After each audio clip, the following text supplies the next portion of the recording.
Pernahkah kamu menyadari bahwa beberapa orang memiliki kekuasaan atas orang lain tanpa perlu mengucapkan sepatah kata pun? Mereka tidak mengejar, mereka tidak menjelaskan, mereka hanya menghilang. Dan tiba-tiba, semua orang panik ingin mendekat kembali. Ini bukan sihir, ini kekuatan dari penarikan diri. Dan kebanyakan orang tidak pernah belajar cara menggunakannya untuk keuntungan mereka. Ini bukan tentang bermain-main. Ini tentang memahami kebenaran mendasar dalam psikologi manusia. Kita cenderung menghargai sesuatu yang menjadi kurang tersedia. Ketika kamu terus-menerus hadir, selalu merespons, selalu membantu, selalu memberikan energimu, orang-orang mulai menganggap keberadaanmu sebagai sesuatu yang biasa. Bukan lagi dihargai, melainkan diharapkan. Namun sesuatu yang kuat terjadi ketika kamu berhenti menjadi begitu tersedia. Dinamika mulai berubah. Orang-orang yang sebelumnya nyaris tidak menyadari keberadaanmu, tiba-tiba merasakan absensimu. Mereka yang dulu memanfaatkanmu mulai bertanya-tanya apakah mereka telah bertindak terlalu jauh. Energi yang dulu kamu berikan secara cuma-cuma, kini menjadi sesuatu yang harus mereka usahakan untuk mendapatkannya. Dan disinilah perubahan nyata dimulai.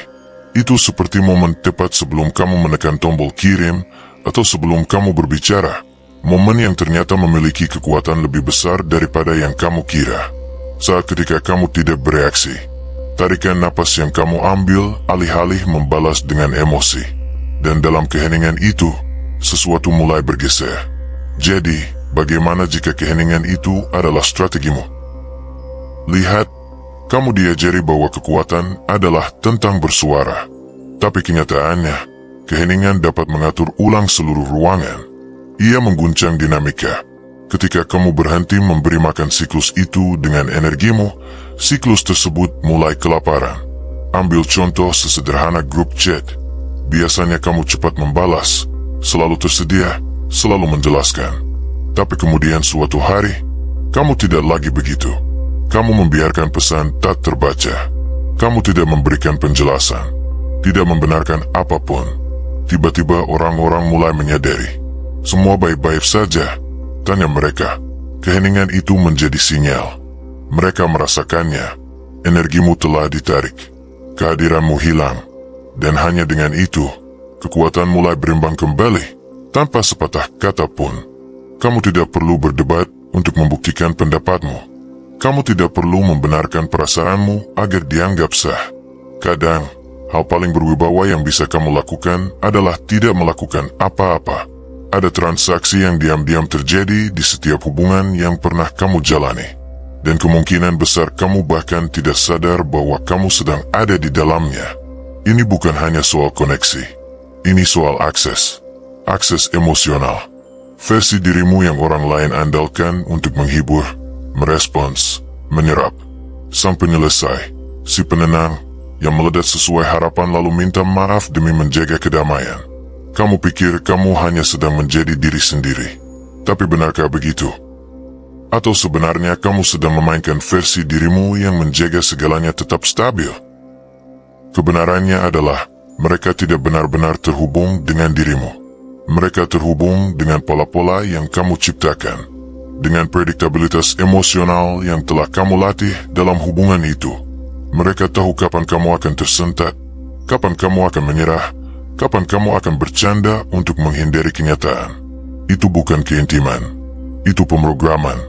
Dan semakin bisa diprediksi reaksimu, semakin besar kendali yang kamu serahkan.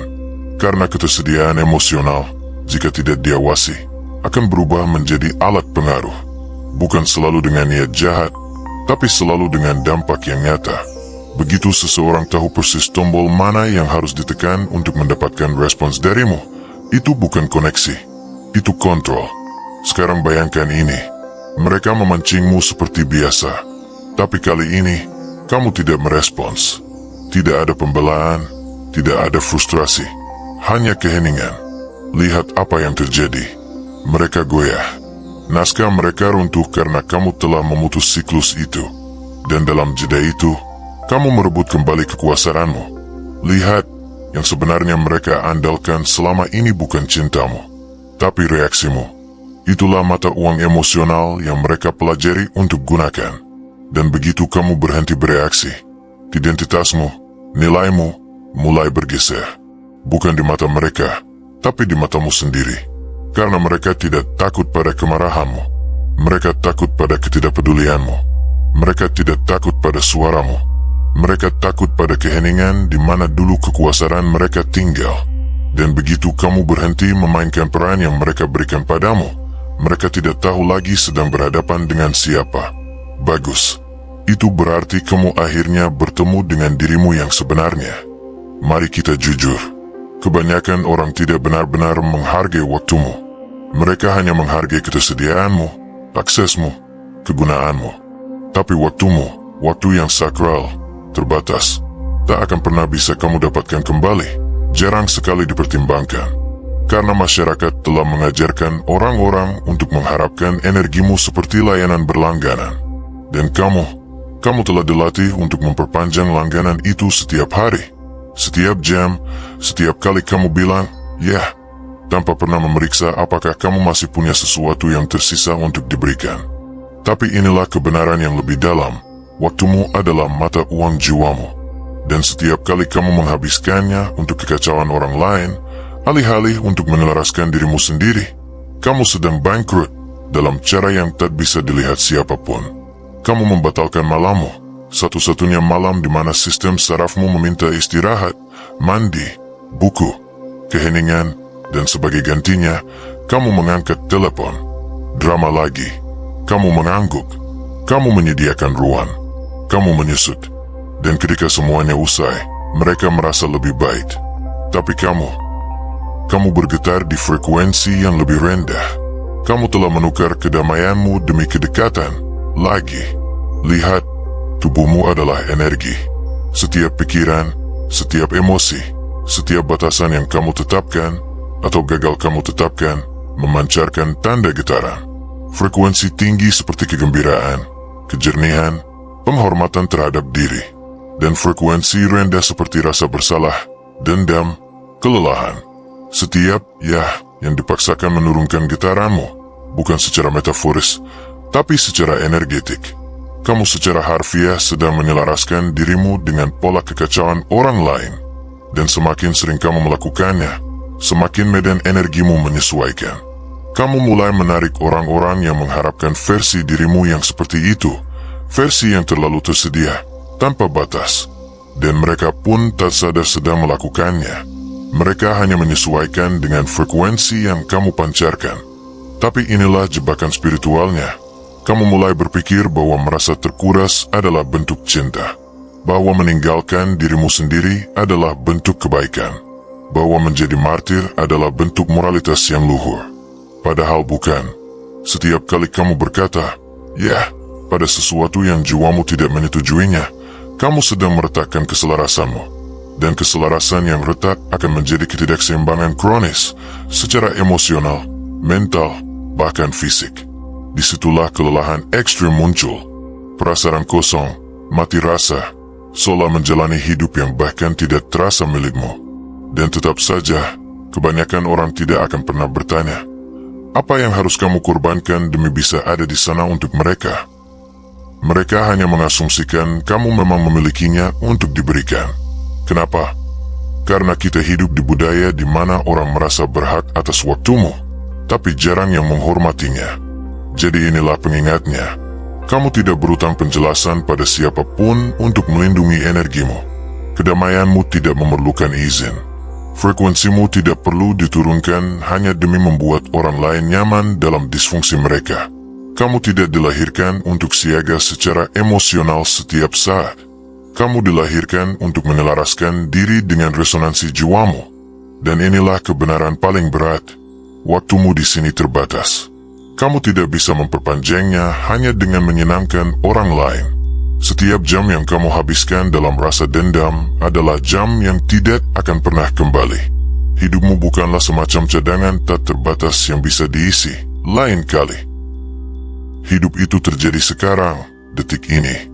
Jadi pertanyaannya bukan hanya siapa yang sedang kamu pertahankan dalam hidupmu, tapi juga bagian mana dari dirimu yang sedang kamu hilangkan dalam proses itu. Bagaimana jika kamu berhenti bertanya, apakah mereka masih akan mencintaiku jika aku berkata tidak? Dan mulai bertanya, apakah aku masih bisa mencintai diriku sendiri jika aku terus berkata ya? Karena jiwamu tidak datang ke dunia ini untuk kelelahan. Ia datang untuk berkembang. Dan kamu tidak berkembang dengan menyusut. Kamu berkembang dengan menghormati frekuensi kebenaranmu. Tak peduli betapa tidak nyamannya itu bagi orang lain. Jadi biarkan mereka menyesuaikan diri. Atau biarkan mereka pergi. Kamu punya hidup yang harus dijalani. Hidup yang benar-benar terasa milikmu sendiri. Terlalu tersedia adalah salah satu bentuk penghapusan diri yang paling halus. Karena ketika orang lebih mencintai apa yang kamu berikan dibandingkan siapa dirimu sebenarnya, tercipta ilusi kedekatan yang terasa hangat di permukaan, tapi hampa di dalam. Kamu hadir, kamu mendukung, kamu menenangkan kekacauan, dan untuk sesaat, itu terasa seperti koneksi. Tapi di balik transaksi itu, ada sesuatu yang lebih tenang, sesuatu yang lebih mengganggu. Mereka tidak sedang memelukmu. Mereka sedang memeluk fungsi yang kamu mainkan. Mungkin kamu sudah begitu mahir dalam menjadi penolong, hingga tidak ada seorang pun yang pernah merasa perlu bertanya, siapa kamu sebenarnya di balik semua pertolongan itu? Mungkin mereka tidak pernah menyadarinya. Mungkin kamu juga tidak. Begitulah awalnya. Pada awalnya, semua ini terlihat seperti cinta, terdengar seperti rasa syukur, bergerak seperti kepercayaan. Tapi itu bukan cinta. Itu hanya kegunaan. Dan semakin lama kamu memainkan peran sebagai penyelamat, semakin orang melupakan bahwa kamu juga punya luka sendiri. Luka yang tidak pernah kamu suarakan. Karena nilaimu diam-diam, perlahan, terikat pada keheninganmu. Mari jujur, kamu menjadi tak tergantikan bukan karena kamu benar-benar percaya kamu layak dicintai, tapi karena kamu takut tidak akan dicintai jika kamu tidak dibutuhkan. Dan inilah kebenaran yang lebih dalam, yang kebanyakan orang hindari. Bukan karena mereka tidak merasakannya, tapi karena saat kamu memberinya nama, kamu harus berani menghadapi seberapa lama kamu telah hidup dalam sebuah pertunjukan. Carl Jung menyebut ini sebagai kebingungan identitas. Runtuhnya diri sejati ke dalam persona. Topeng yang kamu ciptakan untuk menavigasi ekspektasi sosial. Topeng ini bukan hasil manipulasi. Ia lahir dari perlindungan. Ketika menjadi otentik terasa tidak aman. Ketika kelembutanmu diabaikan. Ketika suaramu yang sebenarnya dianggap terlalu mengganggu untuk diterima. Kamu beradaptasi. Kamu memberi dunia apa yang dunia hargai. Kompetensimu, kesetiaanmu, ketersediaanmu. Dan topeng itu pun menetap. Tapi seiring waktu, topeng itu berhenti menjadi aksesori. Ia berubah menjadi penjara. Kamu tidak lagi merespons. Kamu hanya sedang berlatih.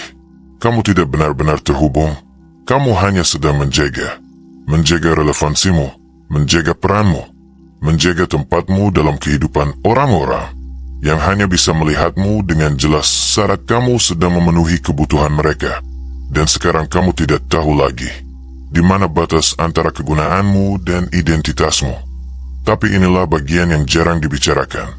Ketika cinta terjerat dalam kegunaan, keheningan menjadi ancaman. Diam terlihat mencurigakan. Istirahat terasa seperti pembangkangan. Karena jika kamu tidak lagi terus-menerus membuktikan nilaimu melalui tindakan, kehadiran, dan pelayanan, lalu kamu siapa? Dan itulah pertanyaan menakutkan yang selama ini kamu hindari. Karena di balik semua itu ada satu jiwa yang takut akan apa yang terjadi jika kamu akhirnya berhenti. Bagaimana jika panggilan itu juga berhenti? Bagaimana jika mereka menjauh? Tapi inilah paradoksnya. Kamu terus memberi untuk menghindari kemungkinan itu. Dan dengan melakukannya, kamu justru menjadikannya kenyataan. Karena semakin kamu melatih orang untuk menghargai pelayananmu lebih dari substansimu, semakin tak terlihatlah esensimu. Dan disitulah jiwa mulai retak. Mari kita bawa ini ke ranah energi. Ketika kamu menawarkan kerja emosionalmu sebagai bentuk identitas, medan energimu mulai menipis. Kamu menjadi semakin mudah diakses oleh orang lain, namun semakin sulit diakses oleh dirimu sendiri. Kapasitasmu terkuras dalam potongan-potongan. Satu balasan di sini, satu solusi di sana, bahu untuk bersandar, panggilan untuk menyelamatkan. Hingga sinyal frekuensimu sendiri menjadi lemah dan tidak stabil. Bukan berarti kamu tidak ada, tapi kamu menjadi sulit ditemukan dalam hidupmu sendiri. Itulah yang terjadi ketika kegunaan menjadi mata uang. Kamu terus membagikannya, hingga tidak ada yang tersisa untuk kamu gunakan demi dirimu sendiri. Dan ketika akhirnya kamu melihat ke sekeliling, kamu mungkin dikelilingi banyak orang, namun terasa sangat sendiri. Bukan karena mereka mengecewakanmu, tapi karena kamu yang mengajari mereka untuk mencintai topengnya. Kamu memang murah hati, tapi kamu juga takut. Takut mengecewakan, takut menjadi biasa saja. Takut bahwa jika kamu berhenti menjadi luar biasa dalam apa yang kamu berikan, kamu akan dilupakan dalam siapa kamu sebenarnya. Tapi kegunaan bukanlah cinta. Ia hanyalah bentuk paling sosial dari penelantaran diri. Dan inilah yang akan ditambahkan oleh Jung. Semakin kamu terlalu mengidentifikasi dirimu dengan persona, semakin keras bayanganmu akan bersuara. Bagian dari dirimu yang lelah, marah, pahit, terkuras habis. Mereka tidak lenyap. Mereka menumpuk. Mereka menunggu. Dan akhirnya, mereka akan muncul ke permukaan. Bukan untuk menghancurkanmu, tapi untuk bertanya dengan lembut. Apa yang tersisa dari dirimu jika kamu berhenti tampil? Kamu bukan makhluk yang tak ada habisnya. Dan berpura-pura seolah kamu demikian adalah bentuk kematian jiwa yang lambat. Kamu layak dicintai dalam diam, dalam penolakanmu, dalam keheninganmu, dalam ketidakhadiranmu. Orang-orang yang hanya muncul untuk versi dirimu yang menyelesaikan segalanya. Mereka bukanlah orang-orangmu. Mereka yang tetap tinggal saat kamu beristirahat. Itulah mereka yang benar-benar melihatmu. Mereka yang membuat cinta terasa aman kembali. Jadi inilah tundangannya. Lepaskan topengnya. Tarik kembali pertunjukannya. Lihat siapa yang masih tinggal dan benar-benar peduli padamu.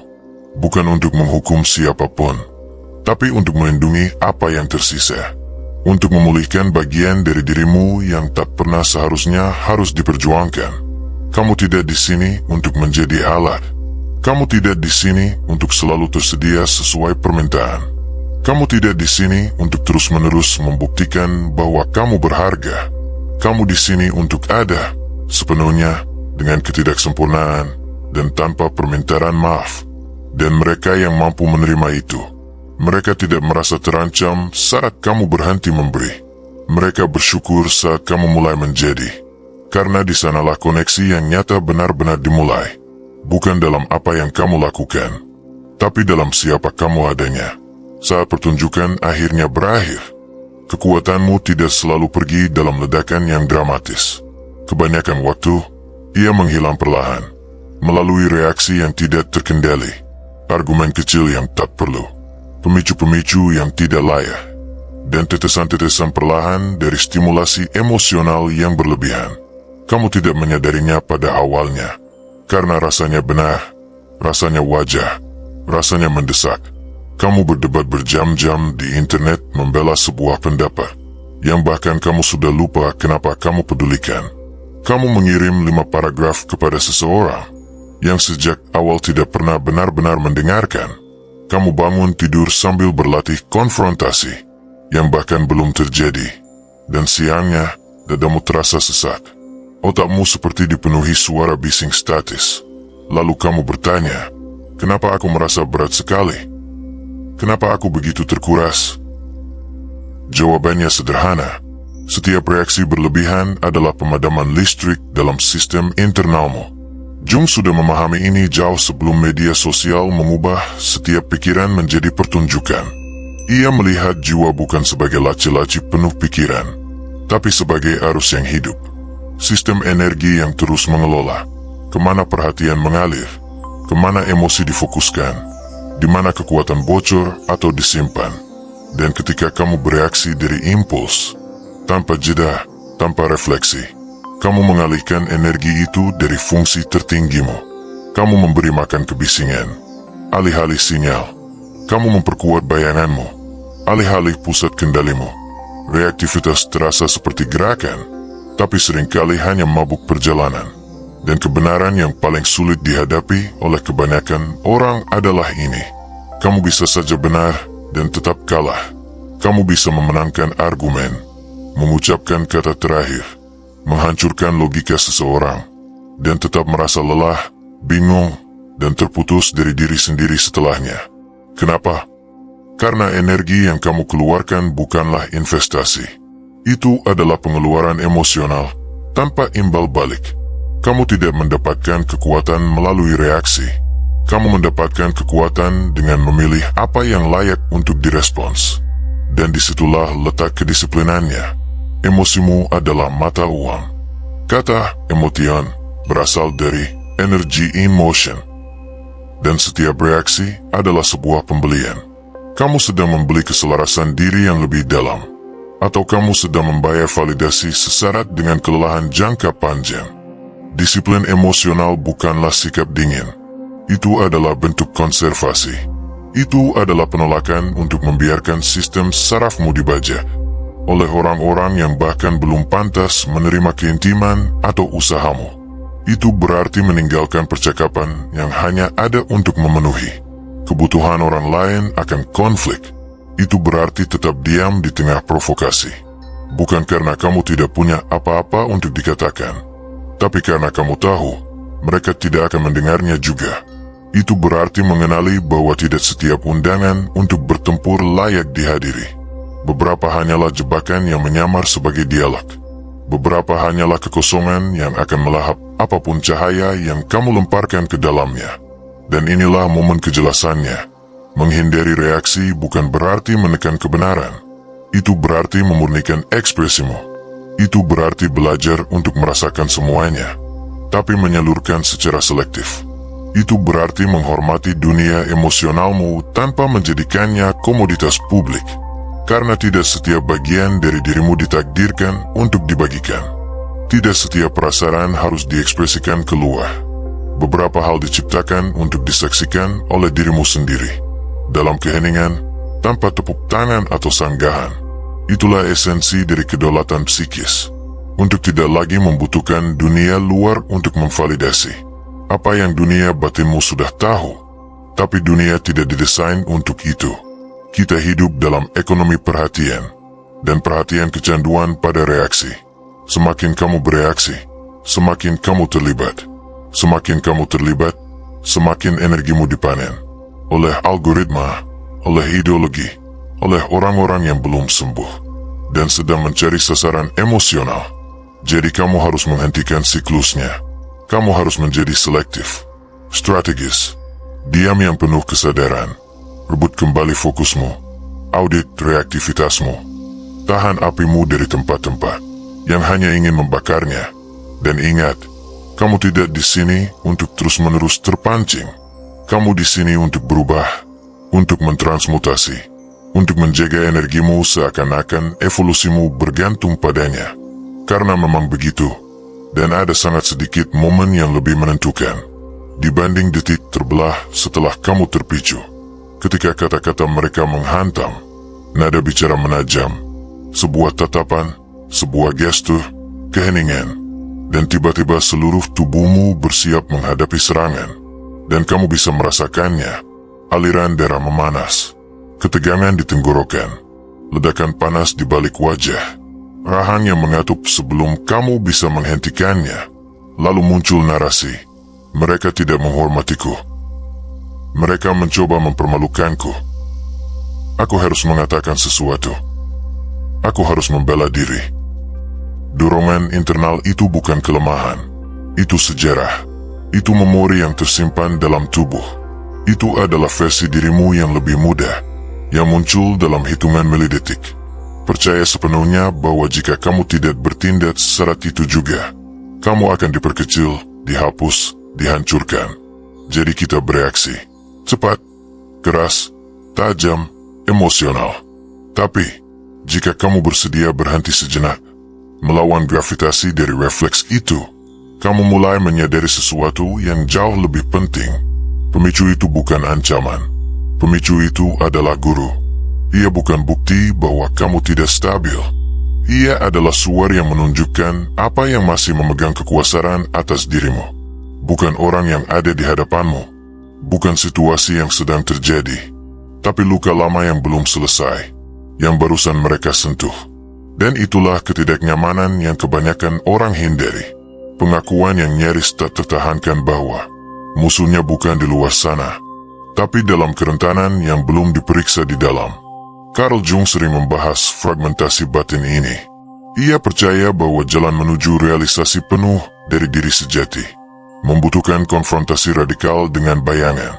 Bayangan adalah sisi tersembunyi dari jiwa, terkubur di bawah topeng sosial. Pemicu adalah suara dari bayangan. Bukan untuk mempermalukanmu, tapi sebagai sinyal. Ada sesuatu di sini yang telah kamu abaikan, dan sudah waktunya untuk membawanya pulang. Tapi itu hanya bisa terjadi kalau kamu mau tetap tinggal. Bukan tinggal dalam argumen, tinggal dalam dirimu sendiri. Itulah disiplinnya.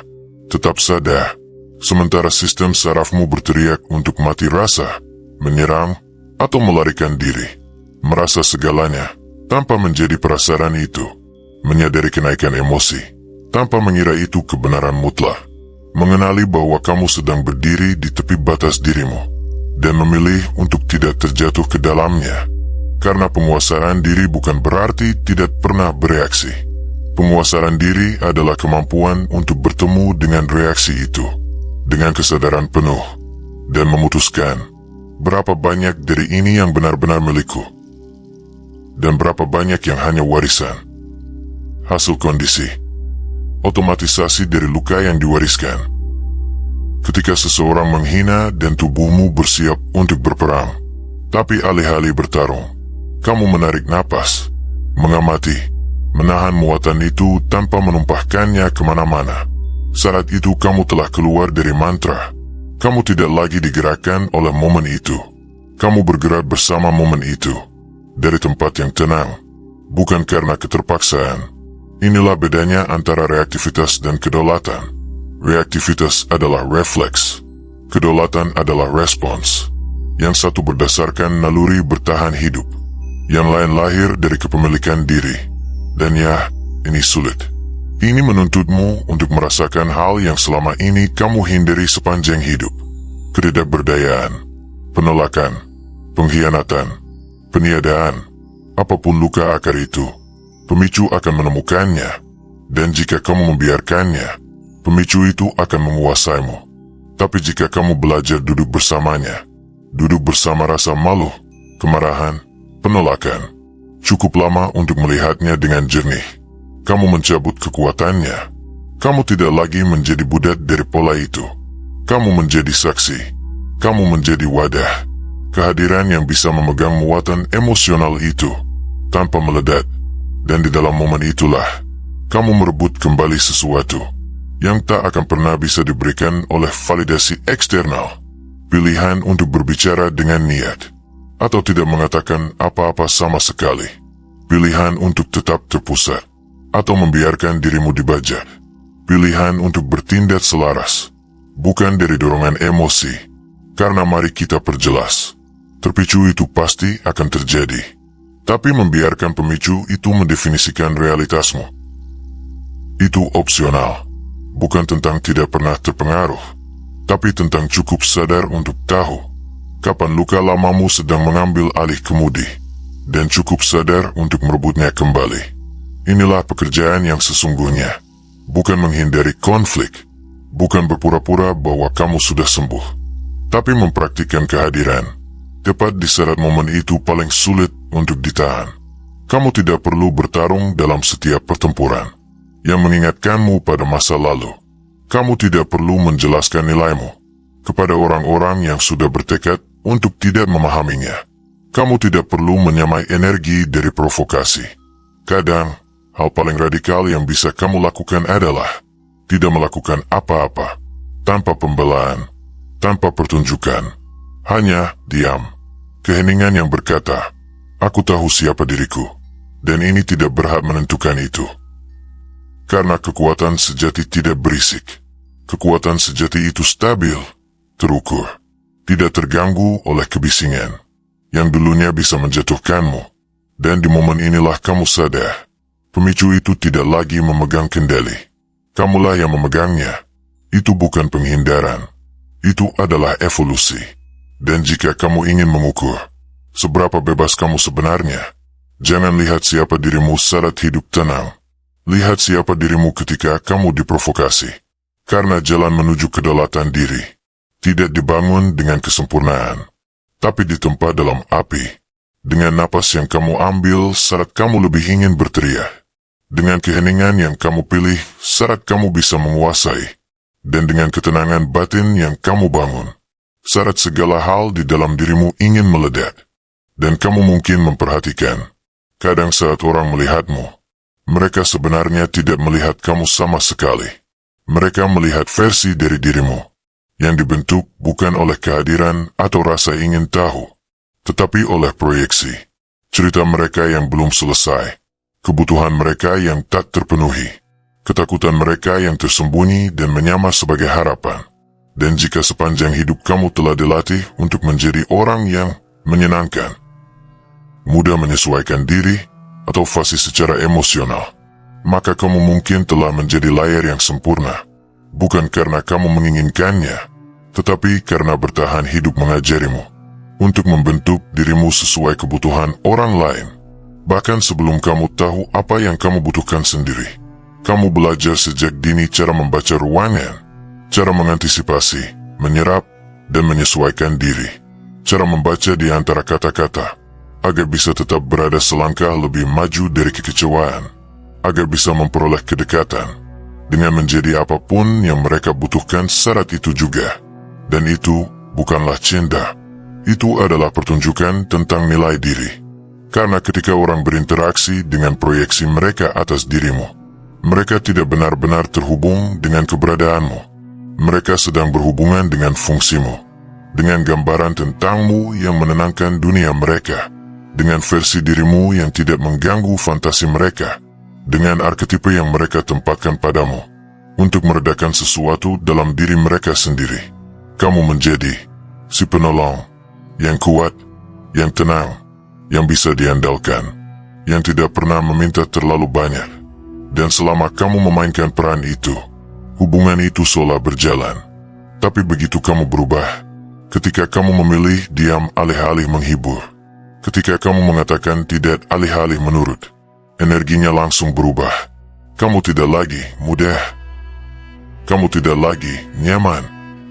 Kamu telah merusak proyeksi mereka. Dan dalam sistem di mana kepatuhanmu telah disalahartikan sebagai karakter, kebenaranmu akan dianggap sebagai pengkhianatan. Bukan karena itu salah, tapi karena itu mengancam keseimbangan kontrol. Karena itu membongkar fakta bahwa hubungan itu tak pernah benar-benar setara. Itu bersyarat, tergantung pada kemampuanmu untuk tetap berada di dalam bingkai. Jung mengajarkan bahwa proyeksi adalah proses bawah sadar. Orang-orang secara otomatis melemparkan bagian-bagian dari diri mereka yang tak sanggup mereka hadapi. Luka, idealisasi, rasa malu, ke orang lain. Dan jika kamu tidak menyadarinya, kamu bisa salah mengira sedang dicintai, padahal kamu hanya sedang diidealkan. Tapi itu dua hal yang sangat berbeda. Cinta lahir dari pengenalan, proyeksi lahir dari kebutuhan. Yang satu membebaskan, yang lain menuntut kepatuhan. Bahaya dari proyeksi bukan cuma soal disalahpahami. Bahaya sejatinya adalah erosi psikis, yang terjadi saat identitasmu direduksi menjadi satu dimensi. Kamu menjadi simbol, peran, fungsi dalam ekonomi emosional orang lain. Dan disinilah letak manipulasi tersembunyinya. Kamu dipuji saat kamu tetap di dalam peran itu. Divalidasi saat kamu mengorbankan diri. Diberi tepuk tangan karena diam. Diagungkan karena patuh. Tapi begitu kamu merebut kembali waktumu, energimu, atau agensimu, orang yang dulunya memujamu bisa berubah menjadi dingin, pasif-agresif, sinis, bahkan bermusuhan. Mereka menarik kembali kasih sayangnya untuk mengembalikanmu ke posisi semula. Mereka melabelimu egois, berubah, tidak tahu berterima kasih. Bukan karena kamu melakukan kesalahan, tapi karena mereka kehilangan kendali. atas karakter yang kamu diminta untuk mainkan. Dan banyak orang saat menyadari perubahan ini, langsung mundur, kembali masuk ke skrip, karena kehilangan rasa terhubung. Meskipun palsu, seringkali terasa lebih menakutkan daripada kehilangan diri sendiri. Tapi akan tiba satu titik, biasanya setelah kelelahan emosional yang berulang-ulang, saat kamu sadar, mempertahankan pertunjukan ini jauh lebih mahal daripada meninggalkan panggungnya. Dan saat itulah topengnya tergelincir. Saat itulah kamu keluar dari proyeksi dan membiarkan dirimu menjadi tak dikenal oleh mereka yang hanya mencintai gambaran tentangmu. Dan ya, mungkin mereka akan pergi, tapi akan ada sesuatu yang lain juga terjadi. Proyeksi itu runtuh, dan bersamanya dinamika manipulatif itu mati. Karena manipulasi butuh kepastian. Ia butuh persetujuanmu, entah yang diam-diam atau yang sudah dikondisikan. Ia bergantung pada kesediaanmu untuk memainkan peran, bahkan saat itu mengorbankan kedamaianmu. Tapi begitu kamu berhenti tampil, kamu jadi tak terduga. Bukan karena kamu menjadi meledak-ledak, tapi karena kamu akhirnya berdaulat. Kamu tak lagi bisa dibaca melalui lensa masa lalu mereka. Tak lagi bisa dibentuk lewat rasa bersalah. Tak lagi bisa dilenturkan di bawah tekanan. Dan versi dirimu yang baru ini, yang tidak lagi otomatis berkata, iya. Yang tidak lagi menukar batas demi rasa diterima. Versi ini akan membingungkan orang-orang yang dari awal memang tak pernah benar-benar melihatmu. Tapi kebingungan itu adalah hal suci. Itu pertanda bahwa kamu tidak lagi bermain peran. Kamu sedang menjadi pribadi seutuhnya, penuh dimensi, jujur secara emosional, dan tak lagi melipat dirimu sendiri hanya agar tetap mudah dicerna. Ini bukan pemberontakan, ini reklamasi. Kamu tidak ada di dunia ini untuk ditafsirkan. Kamu ada di sini untuk disaksikan. Dan mereka yang tidak bisa atau menolak untuk melakukannya, sejak awal tidak pernah benar-benar terhubung denganmu. Hanya terhubung dengan proyeksi mereka atas dirimu. Jadi biarkan peran itu runtuh. Biarkan tepuk tangan memudar. Biarkan versi dirimu yang hanya eksis demi kenyamanan orang lain larut dan hilang. Dan sebagai gantinya, biarkan sesuatu yang lebih tenang, lebih jujur, dan jauh lebih kuat muncul ke permukaan. Dirimu yang tak lagi ikut andil dalam penghapusan dirimu sendiri. Dirimu yang tak lagi takut disalahpahami. Dirimu yang lebih memilih untuk menjadi nyata daripada diagungkan. Dirimu yang akhirnya bebas. Keheningan, bila dipilih dengan sadar, bukanlah pelarian. Itu adalah pengambilan kembali kekuasaan. Jung pernah berkata bahwa segala sesuatu yang membuat kita kesal dari orang lain bisa menjadi jalan menuju pemahaman tentang diri kita sendiri. Tapi dia juga tahu, tidak setiap konflik pantas untuk dimasuki. Terutama saat konflik itu dirancang untuk memancing reaksimu, bukan pertumbuhanmu. Ketika seseorang mencoba memancingmu melalui kritik, distorsi, atau pura-pura, mereka sebenarnya seringkali tidak sedang berbicara denganmu. Mereka sedang berbicara dengan citra yang telah mereka proyeksikan ke atas dirimu. Dan jika kamu bereaksi tanpa kesadaran, kamu secara tidak langsung justru mengonfirmasi peran yang secara bawah sadar telah mereka tetapkan padamu. Itulah jebakannya. Keheningan memutus mantra itu. Ia meruntuhkan siklusnya. Ia menghadapi dinamika manipulatif. Bukan dengan balasan, tapi dengan ketiadaan. Sebuah kehampaan energi di tempat yang dulu penuh reaksi. Dan kehampaan itu memaksa proyeksi mereka runtuh oleh beratnya sendiri. Inilah mengapa keheningan sangat mengancam bagi mereka yang ingin mengendalikanmu tanpa partisipasimu. Narasi mereka tak punya rekan penulis. Strategi mereka kehilangan sasaran. Proyeksi mereka kehilangan jengkah. Berdiri dalam keheningan. Saat tombolmu ditekan, bukanlah penghindaran spiritual. Itu penguasaan psikologis. Itu adalah individuasi dalam gerak. Seperti yang disebut Jung, proses menjadi utuh. Itu menuntutmu untuk keluar dari peran-peran yang dipaksakan oleh orang lain dan menahan diri agar tidak jatuh ke dalam reaksi. Hanya karena alur ceritanya mengharuskan begitu. Dan ya, Keheninganmu mungkin akan disalahpahami. Kamu mungkin disebut dingin, tertutup, penghindar. Biarkan mereka salah memberi label pada kejernihanmu. Itu juga bagian dari pola mereka. Kamu tidak ada di sini untuk dibentuk ulang oleh ketidaknyamanan mereka. Ada kekuatan khusus yang tidak datang dari berbicara, melainkan dari diam cukup lama untuk melihat dengan jelas. Keheningan yang jernih bukanlah keheningan orang kalah, bukan pula keheningan penarikan diri, tapi keheningan seseorang yang terjaga. Keheningan dari pikiran yang tidak lagi terburu-buru untuk membela, mengoreksi, atau tampil. Keheningan seseorang yang mengerti bahwa tidak semua momen perlu dijelaskan. Beberapa cukup untuk disaksikan. Di ruang antara pemicu dan respons, ada kejernihan yang langka, tapi hanya jika kamu cukup bersedia berhenti untuk meraihnya. Karena saat kamu bicara terlalu cepat, kamu melewatkan arsitektur halus dari momen itu. Kamu melewatkan kilatan di mata mereka. Kata yang nyaris terucap namun ditahan. Kontradiksi antara apa yang mereka ucapkan dan apa yang mereka lakukan. Dan yang paling penting, kamu melewatkan apa yang paling sering kamu abaikan. Reaksi otomatismu sendiri. Saat kamu diam, kamu mulai melihat gambaran utuh. Permainan di balik gestur, pola di balik permintaan maaf, dan gema manipulasi yang menyamar sebagai kepedulian. Inilah yang Jung sebut sebagai awal dari individuasi, kapasitas untuk memisahkan kesadaranmu dari proyeksi orang lain, untuk mulai membedakan esensimu dari kondisi yang menempamu, untuk berhenti menjadi persona yang dibentuk oleh orang lain, dan mulai menjadi diri sejati yang selama ini menunggu untuk ditemukan.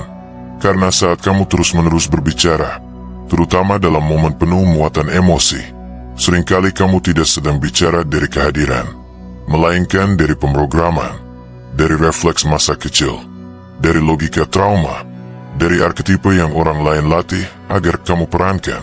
Tapi keheningan memutuskan siklus itu. Ia mengubahmu dari peserta menjadi saksi, dan dalam bentuknya yang paling murni. Menyaksikan adalah awal dari pembebasan. Mengamati berarti kamu merebut kembali energi yang selama ini kamu habiskan untuk mencoba mengontrol narasi yang bahkan bukan milikmu. Itu adalah melangkah keluar dari transaksi emosional dan mulai mendekodifikasinya, bukan dengan bertanya, bagaimana aku harus merespons, melainkan, apa yang sebenarnya sedang terjadi di sini? Karena selalu ada dinamika yang lebih dalam, selalu ada kebenaran yang lebih sunyi, dan sebagian besar dari itu tersembunyi di tempat terbuka. Jika kamu cukup tenang untuk melihatnya, begitu kamu berhenti bereaksi, kamu mulai melihat betapa sering cerita orang berubah arah untuk menempatkan kesalahan padamu. Bagaimana komentar kasual sebenarnya adalah ujian emosional. Bagaimana pertanyaan polos menyimpan pola kontrol. Keheningan menjadi titik pengamatanmu. Sebuah platform yang ditinggikan di atas kabut pertunjukan dan luka. Ini bukan soal merasa lebih tinggi. Ini soal merasa berdaulat. Kamu tidak perlu lagi membantah kebohongan. Kamu membiarkannya membongkar diri sendiri. Karena dalam keheninganmu, orang-orang tanpa sadar mengungkap strateginya. Mereka membuka dirinya sendiri. Kalimat mereka menjadi terlalu panjang. Pembenaran mereka terlalu cepat. Dan kamu, yang tak lagi terjerat dalam transaksinya, akhirnya bisa melihat. Dan penglihatan itu tak hanya mengarah keluar. Ia juga berbalik ke dalam. Dalam keheningan, kamu mulai menyadari kebiasaan gugupmu, dorongan untuk selalu disukai, ketakutan akan disalahpahami, kecenderungan untuk menjelaskan berlebihan. Kamu sadar berapa sering suaramu digunakan untuk membela batas yang sebenarnya bisa cukup ditegakkan dengan kehadiran. Inilah paradoks dari keheningan yang jernih. Semakin sedikit kamu bicara, semakin jelas kamu terlihat. Pertama oleh dirimu sendiri, baru kemudian oleh orang lain. Memilih pengamatan dibanding reaksi adalah merebut kembali ritmemu, mengambil kembali kendali emosionalmu, kembali duduk di pusat dirimu sendiri. Dan dari pusat itu, kamu menyadari sesuatu yang langka. Kamu tidak perlu memenangkan percakapan. Kamu hanya perlu berhenti berakting di dalamnya. Kamu tidak perlu meluruskan narasi. Kamu hanya perlu menarik kembali energi yang selama ini menopangnya. Keheningan yang jernih adalah tindakan berhenti memberi makan kebohongan, menyampaikan lebih banyak lewat ketenangan daripada 1000 sanggahan bisa lakukan. Karena saat kamu berbicara dari refleks, kebenaranmu tercemar oleh kepanikan. Tapi saat kamu melihat sebelum bicara, kata-katamu atau keputusanmu untuk menahannya memiliki presisi, bobot, dan arah. Dan disitulah awal dari ekonomi batin, disiplin emosional, dan kekuatan yang lembut namun tak bisa dikembalikan lagi. Bukan kekuatan untuk mengendalikan orang lain, tapi kekuatan untuk tak lagi terseret oleh siapapun yang bahkan tak pantas mendapat perhatianmu sejak awal. Kejernihan adalah hadiah dari keheningan, dan kejernihan, jika benar-benar dijalani, tidak bisa dibedakan dari kekuatan. Jika ini menyentuh sesuatu yang dalam-dalam dirimu, jika kamu sudah lelah terus mengecil, terus menjelaskan, terus bertahan, biarkan ini menjadi awal dari kepulanganmu. Aku membagikan newsletter mingguan gratis berisi konten-konten seperti ini, membumi, jujur, dan dirancang untuk membawamu kembali pada dirimu sendiri. Kamu bisa berlangganan lewat tautan di bawah.